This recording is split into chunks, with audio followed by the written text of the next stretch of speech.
L'économie chinoise apparaît invincible, une mécanique bien huilée, au développement planifié et gouverné d'une main de fer par des dirigeants avisés. Le tableau est impressionnant, avec un taux de croissance remarquable, toujours proche, à quelques décimales près, des prévisions. Une inflation maîtrisée, un taux de change contrôlé. Rien à voir donc avec la dérive actuelle des autres pays émergents. Alors, une Chine invincible, à l'abri du chaos? Pas si sûr si l'on regarde de plus près les 7 péchés capitaux de l'Empire du Milieu. D'abord, l'endettement du pays. Pékin a mis en œuvre des investissements publics massifs, mais peu rentables, ce qui a généré des créances douteuses. En 10 ans, la moitié du PIB a été investie en dépenses publiques, propulsant la dette de l'État et des collectivités locales à plus de 100% du PIB. Or, à ce niveau, la soutenabilité est une affaire de croissance, de taux d'intérêt et de disponibilité de l'épargne. Or, rien n'est acquis en ce domaine. Deuxième épée de Damoclès, le shadow banking. Ce réseau informel échappe à toute réglementation et ces banquiers de l'ombre fragilisent tout le système chinois par des prises de risques incontrôlées. La récente mésaventure d'ICBC, qui a été sous la menace d'un premier défaut de grande ampleur, a contraint les autorités à intervenir pour éviter l'onde de choc sur le système financier. Selon les dernières estimations de Moody's, le shadow banking pèserait 4 800 milliards de dollars, soit 54% du PIB.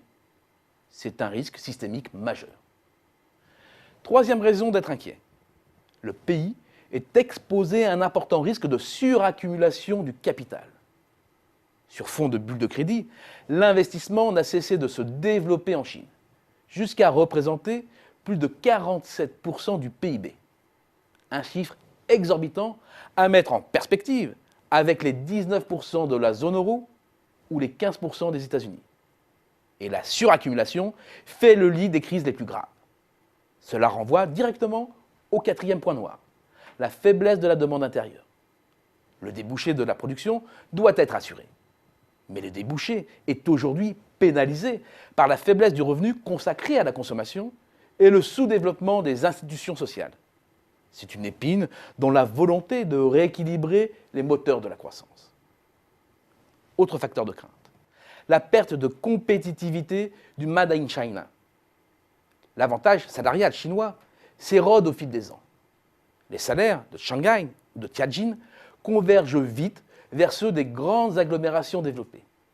Sur les plus hautes qualifications, les écarts pourraient même être inférieurs à 30% d'ici 2015, à en croire le Boston Consulting Group. Le cœur du business model chinois est attaqué. L'arrimage du yuan au dollar pose également problème. On le voit dans le taux de change effectif réel, celui qui tient compte de l'inflation et de la structure des exportations chinoises. En hausse de 28% entre janvier 2003 et décembre 2013, il fait perdre davantage en compétitivité coût. Et c'est bien cet acharnement à vouloir rester collé au dollar qui a causé la chute des pays asiatiques en 1998. Enfin, pour terminer, une corruption endémique. Le Parti communiste chinois a sanctionné près de 200 000 de ses cadres l'an dernier au cours de ce que les autorités décrivent comme une vaste campagne anti-corruption. Mais les révélations des milliards dissimulés par des dignitaires chinois dans les paradis fiscaux et la condamnation de militants anti-corruption montrent les limites de l'exercice. Jusqu'ici, tout va bien. Tellement bien qu'on se demande jusqu'à quand le capital chinois peut résister à ce point à ses péchés capitaux.